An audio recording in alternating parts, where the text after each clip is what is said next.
back to another episode of Celebrity Catwalk. With us, we have an incredible guest. I'm not going to really admit how long we've known each other because I'm still perpetrating the fraud that I'm 27. Right, exactly. So this is Nichole Moss. Thank you very much, Nichole, for being with us. I'm going to bury the lead a little bit and not and drop the bomb on what you're really discussing. But first, please put your designer cap on, if you will, and tell us about Shop. You got to check out Shop Mrs. Jones, and Mrs. is MRS. What led you, please? What made you birth that baby? Well, you know, well, first of all, thank you for having me. Oh, thank you for being here. I'm excited to be here, but honestly, Mrs. Jones came out of frustration. I knew that I was hitting years this year, and there's this thing with women in fashion that we are supposed to go to a monochromatic graveyard, if you will, after a certain age. And I just wasn't ready for that. But, you know, knowing that you change from decade to decade physically, that there has to be clothes that grow with you. You could either go up 2 sizes or down 2 sizes. So out of frustration, I just, after years and years and years of doing clothing production, I decided to explore my creative side and make dresses that I thought that I knew that I wanted to wear, but other women may want to wear as well. So the idea is that I do only 3 sizes, but one size can take you up or down 2 to 3 sizes, or up 2 to 3 sizes if you choose. So they're all flex fit. And that being said, is also going into the next part is I used to have a very large bust, and I had breast cancer.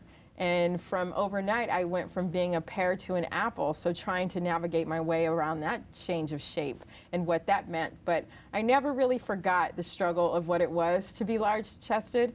You can't wear slip dresses, there's tank tops are off limits, so I designed a slip dress that you can wear with, you know, a granny bra, and all your bra straps will be covered up, and dresses that also fit large and small-chested women as well. So, but there's also another side. Correct me if I'm wrong.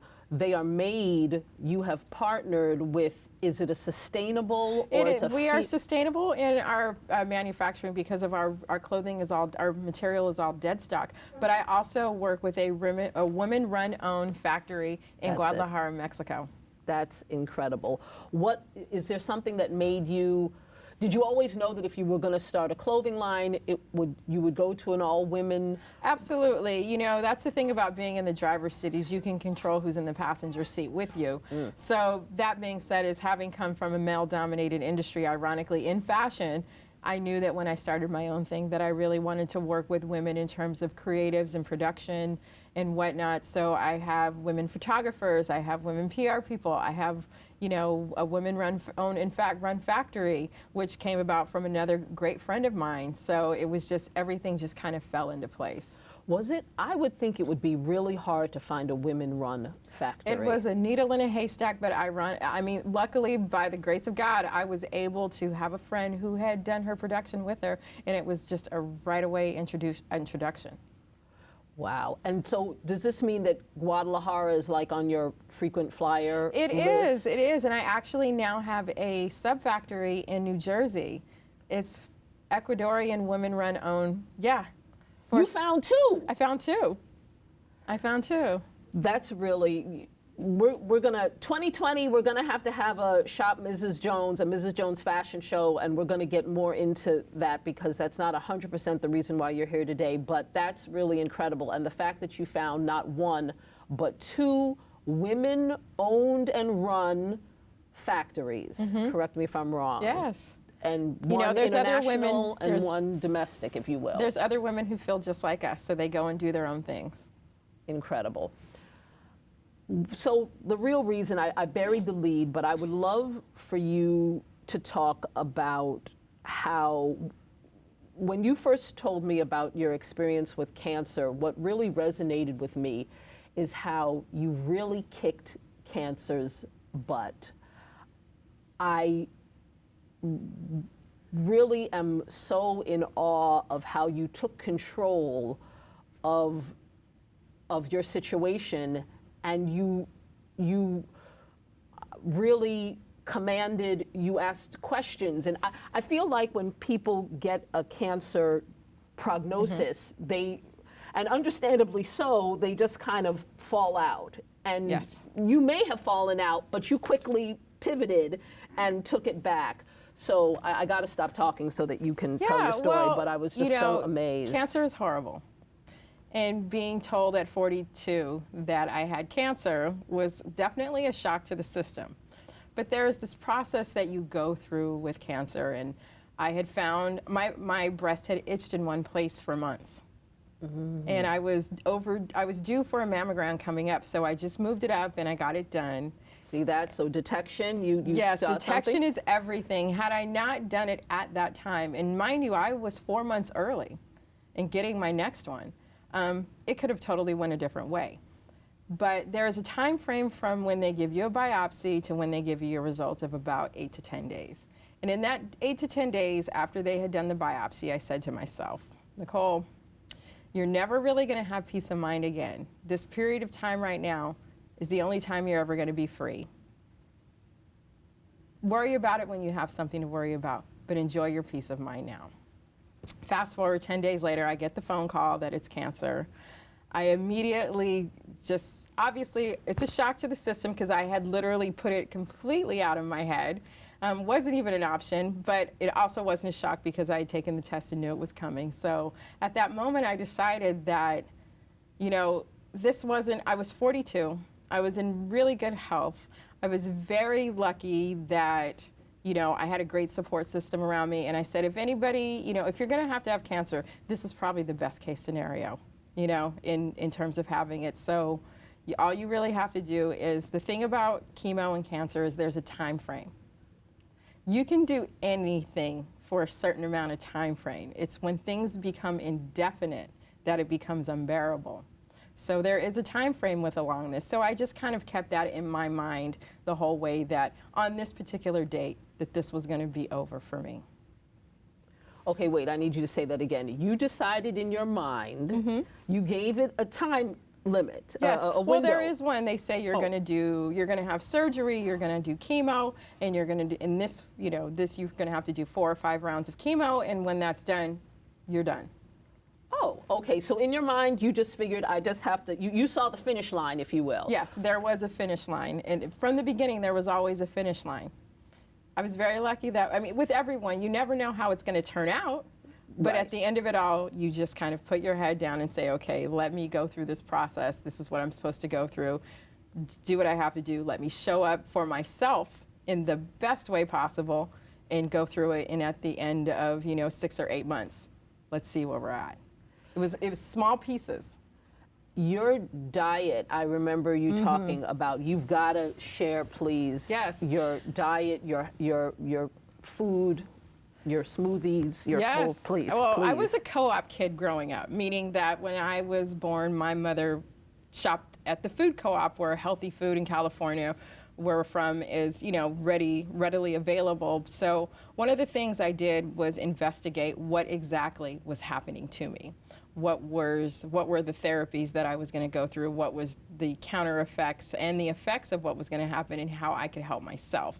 Because the truth is doctors are great, and I am all for Western medicine, but there's a point in time in Eastern medicine where you can help yourself as well. And I've yet to meet a oncologist who has actually had chemotherapy who can tell me what it's all about. So a part of that is me informing them, and also, I'm not the type of person who wants to just treat the symptom. I want to cure the illness. So part of that was finding out about acupuncture, which helped with neuropathy and nerve damage and things that could potentially happen, and being proactive about that. Diet-wise, like you said, you never know what to expect. Chemo affects everybody completely different. Some people get tired, some people get nauseous, some people get both, some people get really hyper and amped and can't stop eating, and some people just don't want to eat at all. And after the first round, I kind of wanted to see where I laid in the middle, and figured out what my symptoms were. So I figured out that in the end, I was just going to be lethargic. What was going to happen? I was going to be lethargic, and that it's on a cycle. I would go once every 3 weeks. And for the first 2 days after, I felt fine. And yeah, I would go to work. I actually went to China.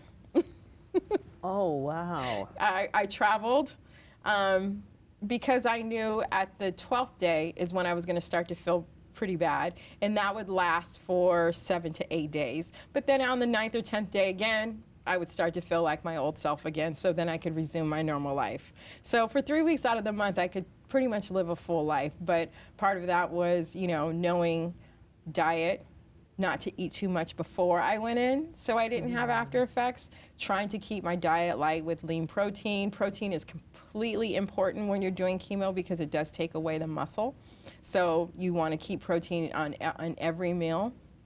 And also doing with supplements, you know.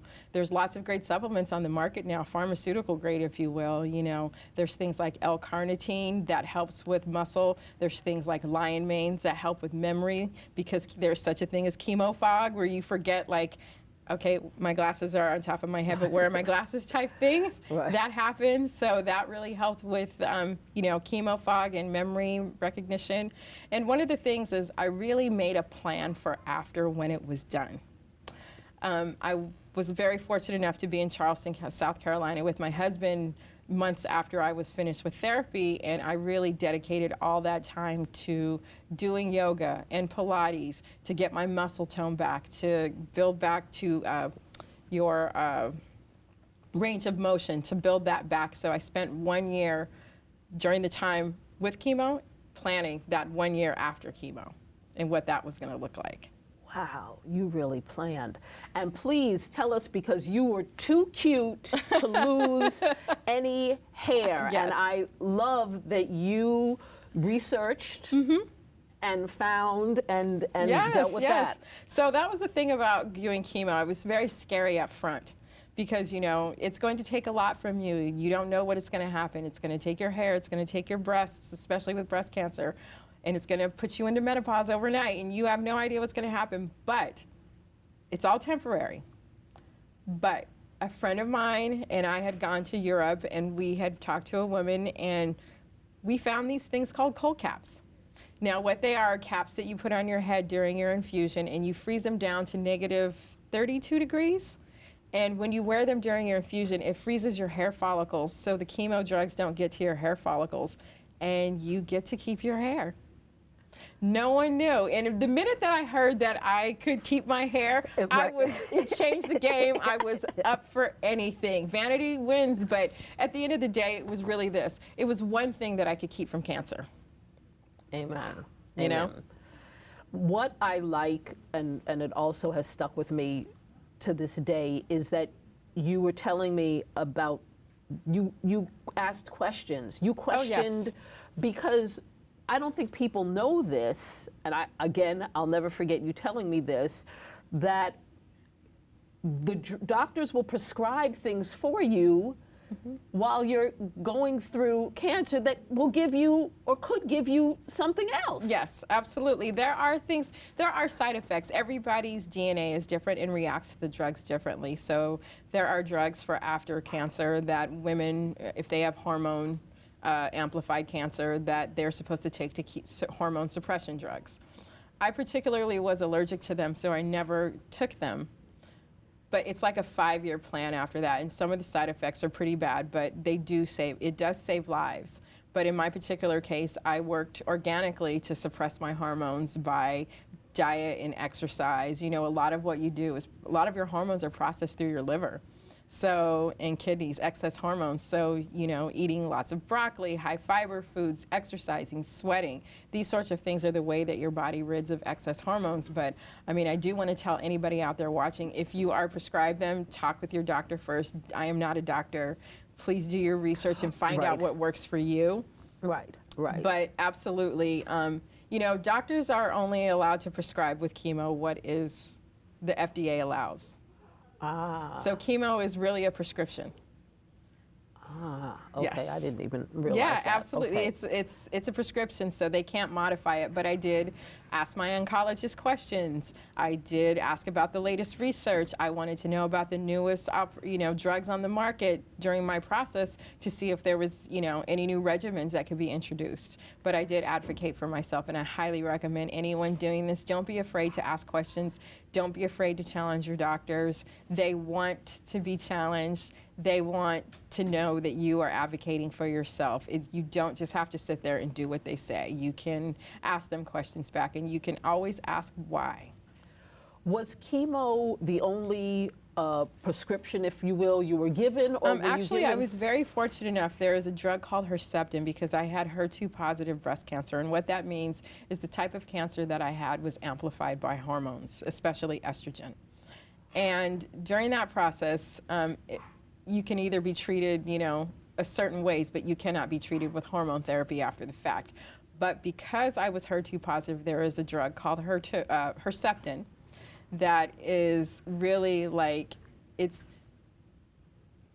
the thing that has saved millions of women who have had HER2 breast cancer with more success rate than actual traditional chemotherapy. There are different types of cancers. There's different types of breast cancer. Some are hormone receptive negative. Some are hormone receptive positive. Every person will be different. But I did have a year of infusion of HER2 after my chemotherapy. Okay. Yeah. So chemo was always going to be the route after. It was going to always be surgery, then chemo, and then recovery, if you will. And everyone's different. Some people will do chemo, then surgery.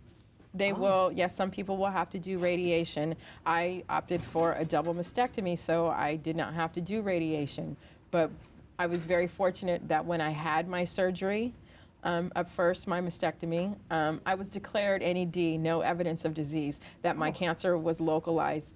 I did not have it in my lymph nodes. It had not spread up until that point. And the chemo was a precautionary effect because of the estrogen receptor being at high risk. So you didn't. So chemo was an option, if you will. No, it was not an option. It was not an option. Okay. I had the most aggressive growing kind. Now, mind you, 8 months prior, I had 0 tumors before my mammogram. 8 months later, I had a 2.5 centimeter tumor, which usually takes years to grow. So it was very fast growing. Okay. So it was always going to be surgery and chemo, no matter. Yes. Okay. Yeah, it was highly recommended.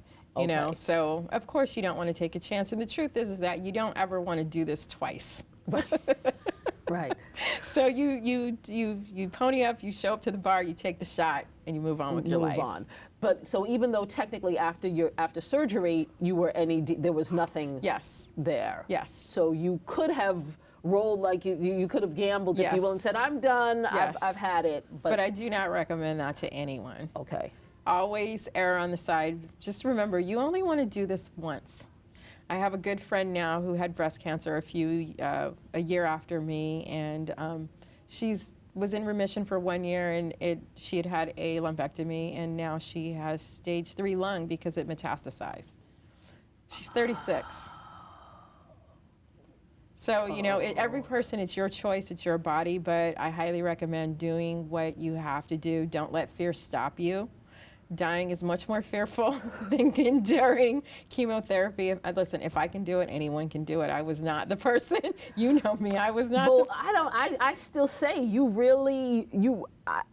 I keep saying, I really am so in awe and impressed of the command and the control that you took, of your diet, your health, your outlook, your plan. Well, that's the thing about cancer. You can't control cancer, but you can control yourself within cancer, right? These things made me feel like I was helping myself. Right. And it wasn't just being up to the doctors, and I wasn't just leaving it all up to Western medicine and how I felt. And the truth is that I still had a lot of life to live. I had to work. I have a family. I needed to be on those other 3 weeks of the month. I needed to feel my best. Wow, and so and you credit that to the diet, the exercise, and mindset, and my support system. I would not have gotten through it without my support system. I had the best, amazing family, my husband, my daughter, my friends. Everyone showed up and brought the best version of their self. when I was at my worst. So, I mean, had it not been, I was a very lucky person to have that. Not everybody has that. So that was the thing that got me through the finish line. Incredible. Just incredible. Do you still keep those have those health habits become lifelong that you Oh, adapted? absolutely. Okay. The thing is once you do something that makes you feel good, it's really kind of hard to quit. Unless eventually it's drugs and it will come back to haunt you. But you know, if you start exercising, you run a mile a day, eventually you'll run 10 miles a day because it just feels good. The thing with the eating and diet is really, you know, I've always been a healthy eater, whole food eater. I don't believe in fad diets. I just believe in well-balanced diets. So that is something that, you know, there are few little luxuries in the world one can have, but the choice between a cup of noodles and an apple, I'll take the apple. Yes. You know? Yes. You know? Absolutely. And with, you know, exercise, it's off and on. It just, life gets busy and whatnot. But I always try to get back on the horse with that, you know. And, you know, I do have doctors. I'm very lucky that I have full blood panel workups every 4 months still. So I get to know metabolically exactly where I am and what I need to increase my protein or my iron and whatnot. So I have an actual read. So it's really, it's a game of numbers, and I'm very lucky that every 4 months I get to see it and do what I have to do to keep myself in the best shape. So, and you know, the thing I do want to talk about with cancer is there's this big misconception that it'll ruin, obviously if you don't survive, it will ruin your life, but if you do survive, no one ever wants to talk about the upside. No one ever does. It's almost like it's a shameful thing, and there really isn't. As with any bad, when you survive anything, there is a new lease on life. And there's no shame in talking about it. I became the person that I wanted to be in my head as soon as everything was over and I was able to put myself back together. That meaning I had always lived in the future. I had always thought about tomorrow that I completely forgot about today. And now I live for right now. And what I realize is none of us are promised a really long life, but what we are promised is a good one if we make it. So today is a good one. That's incredible. So there is an upside, but I feel that your attitude is everything, and the way you really was, dare I say, proactive. Yes. If you will, Yes. is for lack of a better word, in the whole approach. And I think another takeaway that I find so strong that it was evident that you did is you did a lot of research. Oh yeah, absolutely. Well, you know, you're doing chemotherapy. What actually is chemotherapy? There's so many different variations. You know, in order to be ahead of the side effects, you've got to know what the symptoms are of what it is that you're doing. So I did do my research. I found out exactly what was in the drugs, what they were made up of, and what others had gone through with side effects. And, you know, it was pretty similar, so I was very lucky that way. There are great resources online. You know, did you know that you can get a free mammogram? I do. I take advantage of free Yes. mammograms Yes. at the Ralph Lauren Center Yes. when I'm here in New York. So yes, absolutely. Shout And out to the free- BCRF, you can go online and find a center near you. Not knowing is far worse than knowing. I'm going to tell anyone right now who is afraid or might have a scare, not knowing is far worse than knowing. Yes. You can yes. always do something when you know it's coming. Yes, that's You know? That's true. I think though a lot of people don't want to know, and I feel like you are just atypical in the whole way you, like you said, you commanded, you showed up for yourself. Yes. And you really worked. Yes, you know, you kind of have to go at this thing the way you would if someone was bullying you on the street. You don't take it. There you go. You know, at least, you know, you just don't take it. And at least if the worst case scenario would have happened, I didn't just take it. There we go. Nichole, thank you. Thank you. Thank you so much for being here. Thank you for having me. Thank you. And you'll be back because we have to get more into Mrs. Jones and yes, I would love the clothes. So we got to do that for 2020. Yes. Thank you very much for watching us on Manhattan Neighborhood Network. And if you're catching us on YouTube, be sure to like and subscribe so that you won't miss a single episode. Thanks so much. See you next time.